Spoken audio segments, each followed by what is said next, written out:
Bleak House by Charles Dickens. Chapter 13. Esther's Narrative.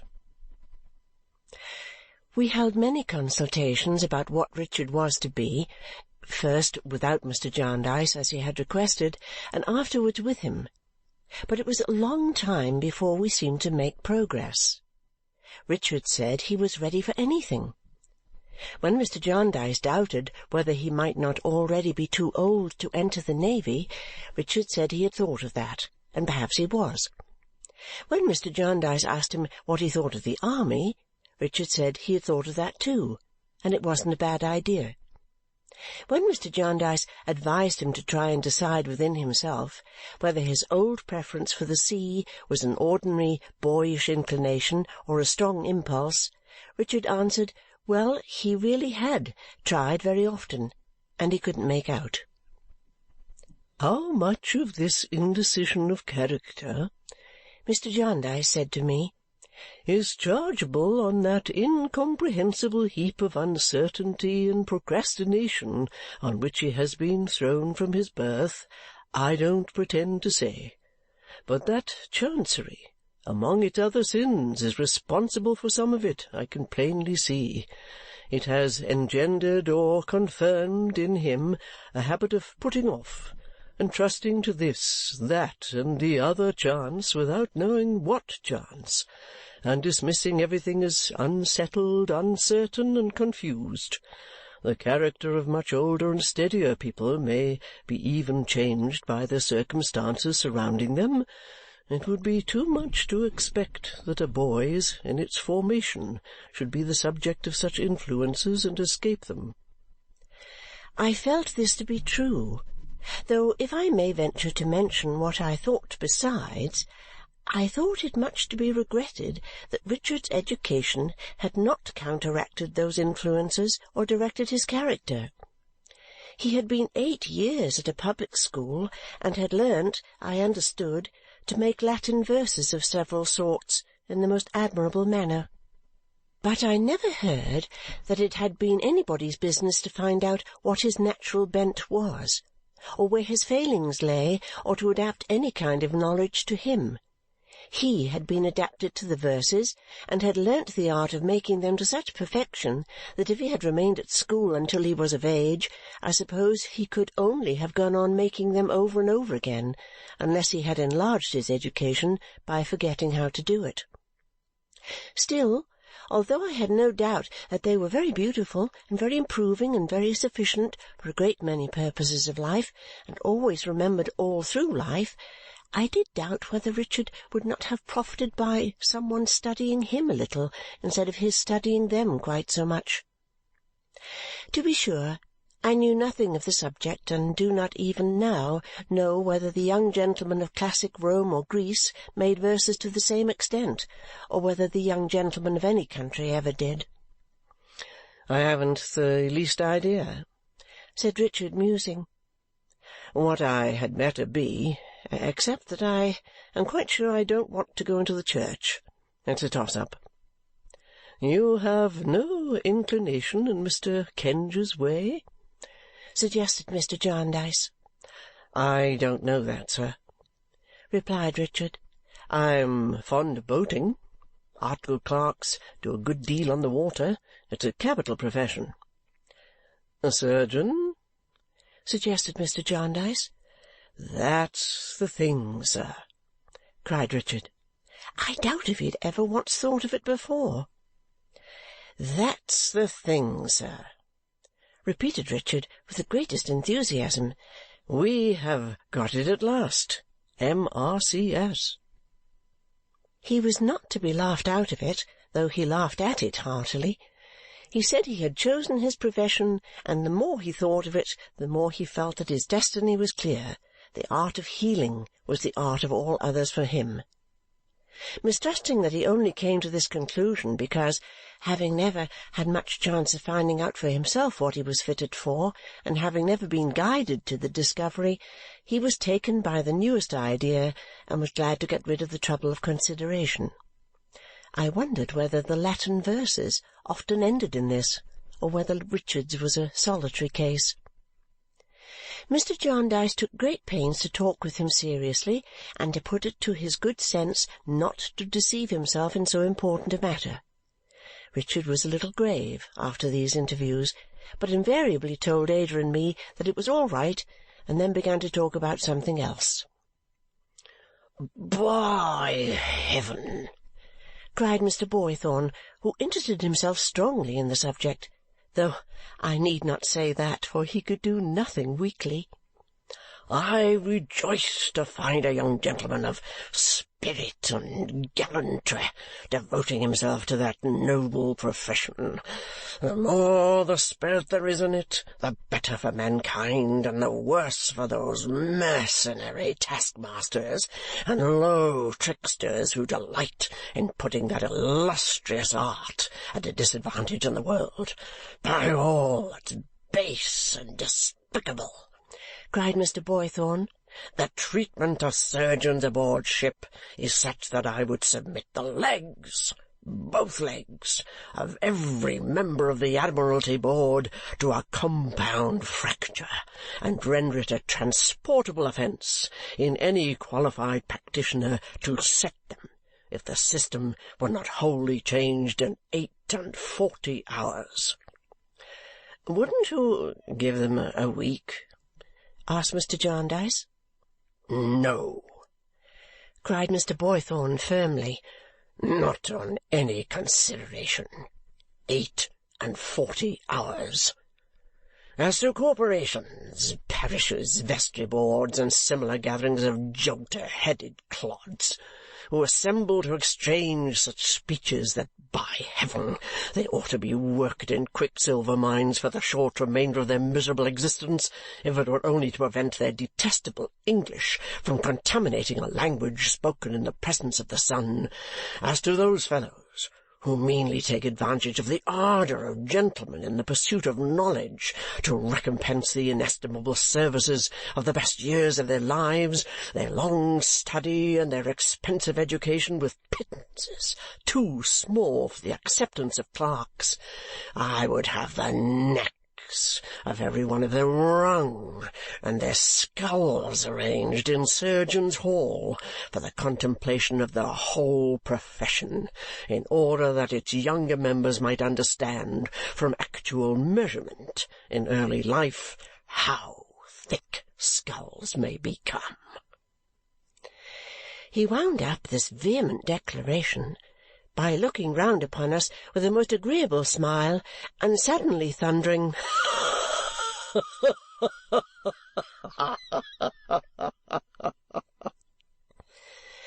over and over again, until anybody else might have been expected to be quite subdued by the exertion. As Richard still continued to say that he was fixed in his choice, after repeated periods for consideration had been recommended by Mr. Jarndyce and had expired, and he still continued to assure Ada and me in the same final manner that it was all right, it became advisable to take Mr. Kenge into counsel. Mr. Kenge therefore came down to dinner one day, and leaned back in his chair, and turned his eye-glasses over and over, and spoke in a sonorous voice, and did exactly what I remembered to have seen him do when I was a little girl. "Ah," said Mr. Kenge. "Yes. Well, a very good profession, Mr. Jarndyce, a very good profession. The course of study and preparation requires to be diligently pursued," observed my guardian, with a glance at Richard. "Oh, no doubt," said Mr. Kenge, "diligently. But that being the case, more or less, with all pursuits that are worth much," said Mr. Jarndyce, "it is not a special consideration which another choice would be likely to escape." "Truly," said Mr. Kenge. "And Mr. Richard Carstone, who has so meritoriously acquitted himself in the, shall I say, the classic shades, in which his youth had been passed, will no doubt apply the habit roots, if not the principles and practice, of versification in that tongue in which a poet was said, unless I mistake, to be born, not made, to the more eminently practical field of action on which he enters." "You may rely upon it," said Richard in his off-hand manner, "that I shall go at it and do my best." "Very well, Mr. Jarndyce," said Mr. Kenge, gently nodding his head. "Really, when we are assured by Mr. Richard that he means to go at it and to do his best," nodding feelingly and smoothly over those expressions, "I would submit to you that we have only to inquire into the best mode of carrying out the object of his ambition. Now, with reference to placing Mr. Richard with some sufficiently eminent practitioner, is there any one in view at present?" "No one, Rick, I think," said my guardian. "No one, sir," said Richard. "Quite so," observed Mr. Kenge. "As to situation, now, is there any particular feeling on that head?" "No," said Richard. "Quite so," observed Mr. Kenge again. "I should like a little variety," said Richard. "I mean, a good range of experience." "Very requisite, no doubt," returned Mr. Kenge. "I think this may be easily arranged, Mr. Jarndyce. We have only, in the first place, to discover a sufficiently eligible practitioner, and as soon as we make our want, and, shall I add, our ability to pay a premium, known, our only difficulty will be in the selection of one from a large number. We have only, in the second place, to observe those little formalities which are rendered necessary by our time of life and our being under the guardianship of the court. We shall soon be, shall I say, in Mr. Richard's own light-hearted manner, going at it, to our heart's content. It is a coincidence," said Mr. Kenge, with a tinge of melancholy in his smile, "one of those coincidences which may or may not require an explanation beyond our present limited faculties, that I have a cousin in the medical profession. He might be deemed eligible by you and might be disposed to respond to this proposal. I can answer for him as little as for you, but he might." As this was an opening in the prospect, it was arranged that Mr. Kenge should see his cousin, and as Mr. Jarndyce had before proposed to take us to London for a few weeks, it was settled next day that we should make our visit at once and combine Richard's business with it. Mr. Boythorn leaving us within a week, we took up our abode at a cheerful lodging near Oxford Street, over an upholsterer's shop. London was a great wonder to us, and we were out for hours and hours at a time, seeing the sights, which appeared to be less capable of exhaustion than we were. We made the round of the principal theatres, too, with great delight, and saw all the plays that were worth seeing. I mention this because it was at the theatre that I began to be made uncomfortable again by Mr. Guppy. I was sitting in front of the box one night with Ada, and Richard was in the place he liked best behind Ada's chair, when, happening to look down into the pit, I saw Mr. Guppy, with his hair flattened down upon his head and woe depicted in his face, looking up at me. I felt all through the performance that he never looked at the actors, but constantly looked at me, and always with a carefully prepared expression of the deepest misery and the profoundest dejection. It quite spoiled my pleasure for that night, because it was so very embarrassing and so very ridiculous. But from that time forth We never went to the play without my seeing Mr. Guppy in the pit, always with his hair straight and flat, his shirt-collar turned down, and a general feebleness about him. If he were not there when we went in, and I began to hope he would not come, and yielded myself for a little while to the interest of the scene, I was certain to encounter his languishing eyes when I least expected it, and, from that time, to be quite sure that they were fixed upon me all the evening. I really cannot express how uneasy this made me. If he would only have brushed up his hair or turned up his collar, it would have been bad enough. But to know that absurd figure was always gazing at me, and always in that demonstrative state of despondency, put such a constraint upon me that I did not like to laugh at the play, or to cry at it, or to move, or to speak. I seemed able to do nothing naturally. As to escaping Mr. Guppy by going to the back of the box, I could not bear to do that, because I knew Richard and Ada relied on having me next them, and that they could never have talked together so happily if anybody else had been in my place. So there I sat, not knowing where to look, for wherever I looked, I knew Mr. Guppy's eyes were following me, and thinking of the dreadful expense to which this young man was putting himself on my account. Sometimes I thought of telling Mr. Jarndyce. Then I feared that the young man would lose his situation, and that I might ruin him. Sometimes I thought of confiding in Richard, but was deterred by the possibility of his fighting Mr. Guppy and giving him black eyes. Sometimes I thought, should I frown at him, or shake my head? Then I felt I could not do it. Sometimes I considered whether I should write to his mother, but that ended in my being convinced that to open a correspondence would be to make the matter worse. I always came to the conclusion, finally, that I could do nothing.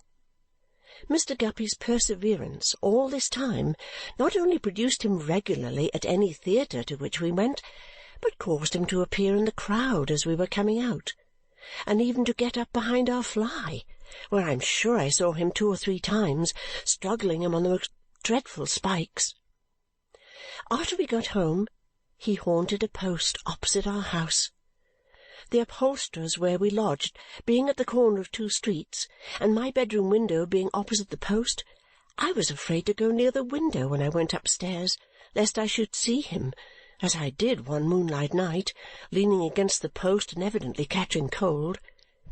If Mr. Guppy had not been, fortunately for me, engaged in the daytime, I really should have had no rest from him. While we were making this round of gaieties, in which Mr. Guppy so extraordinarily participated, the business which had helped to bring us to town was not neglected. Mr. Kenge's cousin was a Mr. Bayham Badger, who had a good practice at Chelsea, and attended a large public institution besides. He was quite willing to receive Richard into his house and to superintend his studies, and as it seemed that those could be pursued advantageously under Mr. Badger's roof, and Mr. Badger liked Richard, and as Richard said he liked Mr. Badger well enough, an agreement was made, the Lord Chancellor's consent was obtained, and it was all settled. On the day when matters were concluded between Richard and Mr. Badger, we were all under engagement to dine at Mr. Badger's house. We were to be merely a family party, Mrs. Badger's note said, and we found no lady there but Mrs. Badger herself. She was surrounded in the drawing-room by various objects indicative of her painting a little, playing the piano a little, playing the guitar a little, playing the harp a little, singing a little, working a little, reading a little, writing poetry a little, and botanizing a little. She was a lady of about 50, I should think, youthfully dressed, and of a very fine complexion. If I add to the little list of her accomplishments that she rouged a little, I do not mean that there was any harm in it. Mr. Bayham Badger himself was a pink, fresh-faced, crisp-looking gentleman with a weak voice, white teeth, light hair, and surprised eyes, some years younger, I should say, than Mrs. Bayham Badger.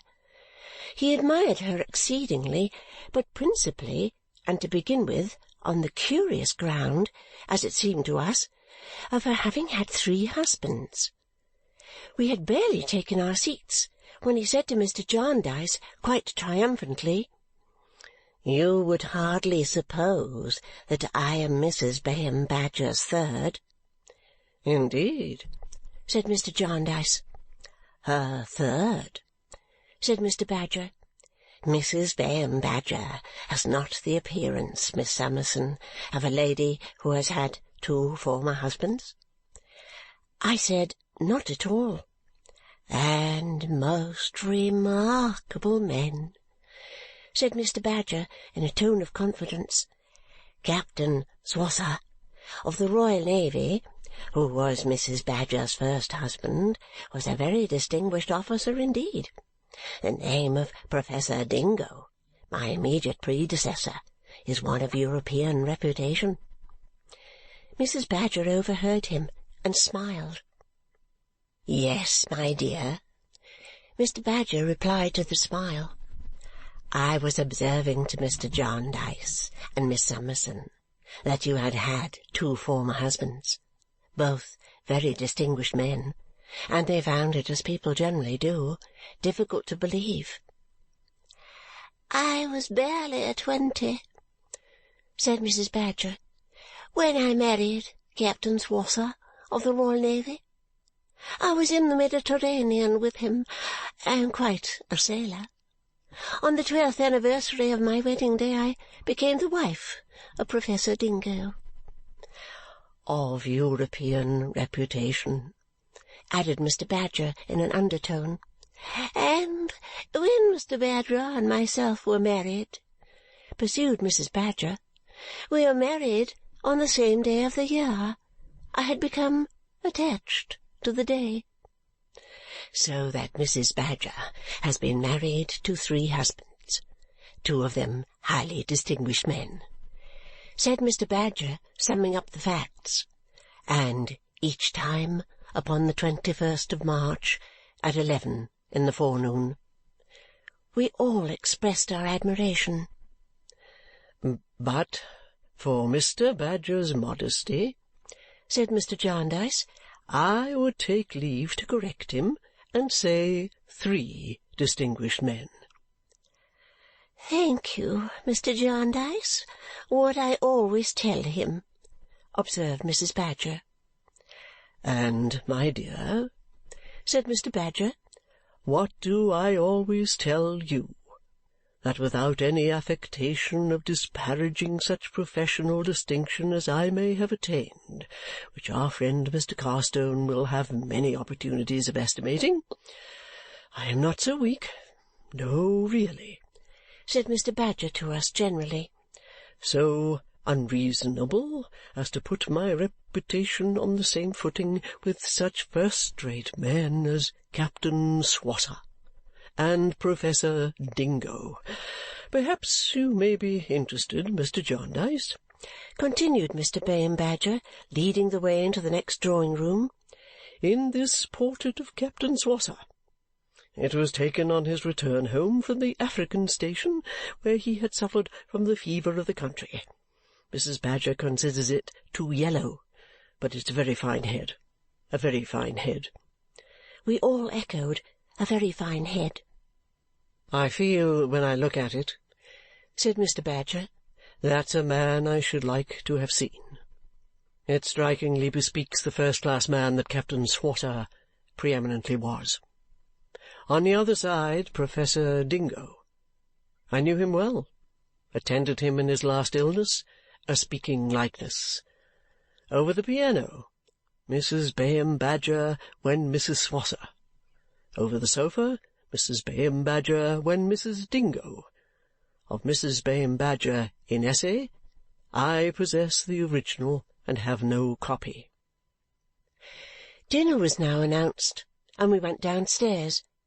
It was a very genteel entertainment, very handsomely served, but the captain and the professor still ran in Mr. Badger's head, and as Ada and I had the honour of being under his particular care, we had the full benefit of them. "Water, Miss Summerson. Allow me," Not in that tumbler, pray. Bring me the Professor's goblet, James." Ada very much admired some artificial flowers under a glass. "Astonishing how they keep," said Mr. Badger. "They were presented to Mrs. Bayham Badger when she was in the Mediterranean." He invited Mr. Jarndyce to take a glass of claret. "Not that claret," he said. "Excuse me. This is an occasion, and on an occasion I produce some very special claret I happen to have. James, Captain Swosser's wine. Mr. Jarndyce, this is a wine that was imported by the captain. We will not say how many years ago. You'll find it very curious. My dear, I shall be happy to take some of this wine with you. Captain Swosser's claret to your mistress, James. My love, your health."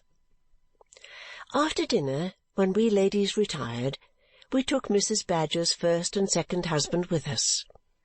Mrs. Badger gave us in the drawing-room a biographical sketch of the life and services of Captain Swosser before his marriage, and a more minute account of him dating from the time when he fell in love with her at a ball on board the Crippler, given to the officers of that ship when she lay in Plymouth Harbour. "The dear old Crippler," said Mrs. Badger, shaking her head. "She was a noble vessel, trim, ship-shape, all a taunto, as Captain Swosser used to say. You must excuse me if I occasionally introduce a nautical expression. I was quite a sailor once. Captain Swosser loved that craft for my sake. When she was no longer in commission, he frequently said that if he were rich enough to buy her old hulk, he would have an inscription let into the timbers of the quarter-deck where we stood as partners in the dance, to mark the spot where he fell, raked fore and aft. Captain Swosser used to say, 'By the fire from my tops.' It was his naval way of mentioning my eyes." Mrs. Badger shook her head, sighed, and looked in the glass. "It was a great change from Captain Swosser to Professor Dingo." She resumed with a plaintive smile. "I felt it a good deal at first. Such an entire revolution in my mode of life.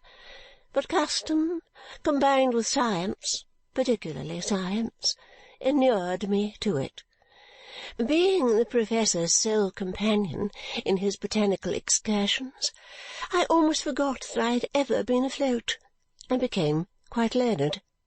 It is singular that the Professor was the antipodes of Captain Swosser, and that Mr. Badger is not in the least like either." We then passed into a narrative of the deaths of Captain Swosser and Professor Dingo, both of whom seemed to have had very bad complaints. In the course of it, Mrs. Badger signified to us that she had never madly loved but once, and that the object of that wild affection, never to be recalled in its fresh enthusiasm, was Captain Swosser. The Professor was yet dying by inches in the most dismal manner, and Mrs. Badger was giving us imitations of his way of saying, with great difficulty, "Where is Laura? Let Laura give me my toast and water," when the entrance of the gentleman consigned him to the tomb. Now, I observed that evening, as I observed for some days past, that Ada and Richard were more than ever attached to each other's society, which was but natural, seeing that they were going to be separated so soon. I was therefore not very much surprised when we got home, and Ada and I retired upstairs, to find Ada more silent than usual, though I was not quite prepared for her coming into my arms and beginning to speak to me with her face hidden. "My darling Esther," murmured Ada, "I have a great secret to tell you." "A mighty secret, my pretty one, no doubt. What is it, Ada?" "Oh, Esther, you would never guess." "Shall I try to guess?" said I. "Oh, no, don't, pray don't!" cried Ada, very much startled by the idea of my doing so. "Now, I wonder who it can be about," said I, pretending to consider. "It's about," said Ada in a whisper, "it's about my cousin Richard." "Well, my own," said I, kissing her bright hair, which was all I could see, "and what about him?" "Oh, Esther, you would never guess." It was so pretty to have her clinging to me in that way, hiding her face, and to know that she was not crying in sorrow, but in a little glow of joy and pride and hope that I would not help her just yet. "He says, I know it's very foolish, we are both so young, but he says," with a burst of tears, "that he loves me dearly, Esther." "Does he indeed?" said I. "I never heard of such a thing." "Why, my pet of pets, I could have told you that weeks and weeks ago." To see Ada lift up her flushed face in joyful surprise and hold me round the neck and laugh and cry and blush was so pleasant. "Why, my darling," said I, "what a goose you must take me for! Your cousin Richard has been loving you as plainly as he could for I don't know how long." "And yet you never said a word about it," cried Ada, kissing me. "No, my love," said I. "I waited to be told." "But now I have told you, you don't think it wrong of me, do you?" returned Ada. She might have coaxed me to say no, if I had been the hardest-hearted duenna in the world. Not being that, I said no very freely. "And now," said I know the worst of it." "Oh, that's not quite the worst of it, Esther, dear," cried Ada, holding me tighter and laying down her face again upon my breast. "No?" said I. "Not even that?" "No, not even that," said Ada, shaking her head. "Why, you never mean to say—" I was beginning in joke. But Ada, looking up and smiling through her tears, cried, "Yes, I do. You know I do." And then sobbed out, "With all my heart I do. With all my heart, Esther." I told her laughingly why I had known that too, just as well as I had known the other, and we sat before the fire, and I had all the talking to myself for a little while, though there was not much of it, and Ada was soon quiet and happy. "Do you think my cousin John knows, dear Dame Durden?" she asked. "Unless my cousin John is blind, my pet," said I should think my cousin John knows pretty well as much as we know." "We want to speak to him before Richard goes," said Ada timidly, "and we wanted you to advise us and to tell him so. Perhaps you wouldn't mind Richard's coming in, Dame Durden?" "Oh, Richard is outside, is he, my dear?" said I. "I'm not quite certain," returned Ada, with a bashful simplicity that would have won my heart if she had not won it long before. "But I think he's waiting at the door." There he was, of course. They brought a chair on either side of me and put me between them, and really seemed to have fallen in love with me instead of one another, they were so confiding and so trustful and so fond of me. They went on in their own wild way for a little while. I never stopped them. I enjoyed it too much myself. And then we gradually fell to considering how young they were, and how there must be a lapse of several years before this early love could come to anything, and how it could come to happiness only if it were real and lasting, and inspired them with a steady resolution to do their duty to each other with constancy, fortitude, and perseverance, each always for the other's sake. Well, Richard said that he would work his fingers to the bone for Ada, and Ada said that she would work her fingers to the bone for Richard, and they called me all sorts of endearing and sensible names, and we sat there advising and talking half the night. Finally, before we parted, I gave them my promise to speak to their cousin John to-morrow. So, when to-morrow came, I went to my guardian after breakfast in the room that was our town substitute for the growlery, and told him that I had it in trust to tell him something. "Well, little woman," said he, shutting up his book, "if you have accepted the trust, there can be no harm in it." "I hope not, guardian," said I. "I can guarantee that there is no secrecy in it, for it only happened yesterday." "Aye? And what is it, Esther?" "Guardian," said I, "you remember the happy night when first we came down to Bleak House, when Ada was singing in the dark room?" I wished to call to his remembrance the look he had given me then. Unless I am much mistaken, I saw that I did so. "Because," said I, with a little hesitation. "Yes, my dear," said he. "Don't hurry." "Because," said I, "Ada and Richard have fallen in love, and have told each other so." "Already?" cried my guardian, quite astonished. "Yes," said I, "and to tell you the truth, guardian, I rather expected it." "The deuce you did!" said he. He sat considering for a minute or two, with his smile, at once so handsome and so kind, upon his changing face, and then requested me to let them know that he wished to see them.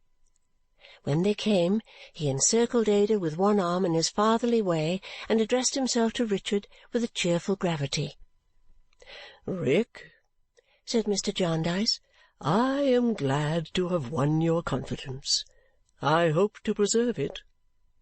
When I contemplated these relations between us four, which have so brightened my life and so invested it with new interests and pleasures, I certainly did contemplate, afar off, the possibility of you and your pretty cousin here — don't be shy, Ada, don't be shy, my dear — being in a mind to go through life together. I saw, and do see, many reasons to make it desirable. But that was afar off, Rick, afar off." "We look afar off, sir," returned Richard. "Well," said Mr. Jarndyce, "that's rational. Now, hear me, my dears. I might tell you that you don't know your own minds yet, that 1,000 things may happen to divert you from one another, that it is well this chain of flowers you have taken up is very easily broken, or it might become a chain of lead. But I will not do that. Such wisdom will come soon enough, I dare say, if it is to come at all. I will assume that a few years hence you will be in your hearts to one another what you are to-day. All I say before speaking to you according to that assumption is, if you do change, if you do come to find that you are more commonplace cousins to each other as man and woman than you were as boy and girl, your manhood will excuse me, Rick, don't be ashamed still to confide in me, for there will be nothing monstrous or uncommon in it. I am only your friend and distant kinsman. I have no power over you whatever, but I wish and hope to retain your confidence if I do nothing to forfeit it." "I am very sure, sir," returned Richard, "that I speak for Ada too when I say that you have the strongest power over us both, rooted in respect, gratitude, and affection, strengthening every day." "Dear cousin John," said Ada, on his shoulder, "my father's place can never be empty again. All the love and duty I could ever have rendered to him is transferred to you." "Come," said Mr. Jarndyce, "now for our assumption. Now we lift our eyes up and look hopefully at the distance. Rick, The world is before you, and it is most probable that as you enter it, so it will receive you. Trust in nothing but in Providence and your own efforts. Never separate the two like the heathen waggoner. Constancy in love is a good thing, but it means nothing and is nothing without constancy in every kind of effort. If you had the abilities of all the great men, past and present, you could do nothing well without sincerely meaning it and setting about it. If you entertain the supposition that any real success, in great things or in small, ever was or could be, ever will or can be, wrested from fortune by fits and starts, leave that wrong idea here, or leave your cousin Ada here." "I will leave it here, sir," replied Richard, smiling. "If I brought it here just now, but I hope I did not, and will work my way on to my cousin Ada in the hopeful distance." "Right," said Mr. Jarndyce. "If you are not to make her happy, why should you pursue her?" "I wouldn't make her unhappy, no, not even for her love," retorted Richard proudly. "Well said!" cried Mr. Jarndyce. "That's well said. She remains here in her home with me. Love her, Rick, in your active life, no less than in her home when you revisit it, and all will go well. Otherwise, all will go ill. That's the end of my preaching. I think you and Ada had better take a walk." Ada tenderly embraced him, and Richard heartily shook hands with him, and then the cousins went out of the room, looking back again directly, though, to say that they would wait for me. The door stood open, and we both followed them with our eyes as they passed down the adjoining room, on which the sun was shining, and out at its farther end. Richard, with his head bent and her hand drawn through his arm, was talking to her very earnestly, and she looked up in his face, listening, and seemed to see nothing else. So young, so beautiful, so full of hope and promise, they went on lightly through the sunlight, as their own happy thoughts might then be traversing the years to come and making them all years of brightness. So they passed away into the shadow, and were gone. It was only a burst of light that had been so radiant. The room darkened as they went out, and the sun was clouded over. "Am I right, Esther?" said my guardian when they were gone. He was so good and wise to ask me whether he was right. "Rick may gain out of this the quality he wants at the core of so much that is good," said Mr. Jarndyce, shaking his head. "I have said nothing to Ada, Esther. She has her friend and counsellor always near." And he laid his hand lovingly upon my head. I could not help showing that I was a little moved, though I did all I could to conceal it. "Tut, tut," said he, "but we must take care, too, that our little woman's life is not all consumed in care for others." "Care? My dear guardian, I believe I am the happiest creature in the world." "I believe so, too," said he, "but some one may find out what Esther never will, that the little woman is to be held in remembrance above all other people." I have omitted to mention in its place that there was some one else at the family dinner-party. It was not a lady, it was a gentleman. It was a gentleman of a dark complexion, a young surgeon. He was rather reserved, but I thought him very sensible and agreeable. At least, Ada asked me if I did not, and I said yes. Chapter 13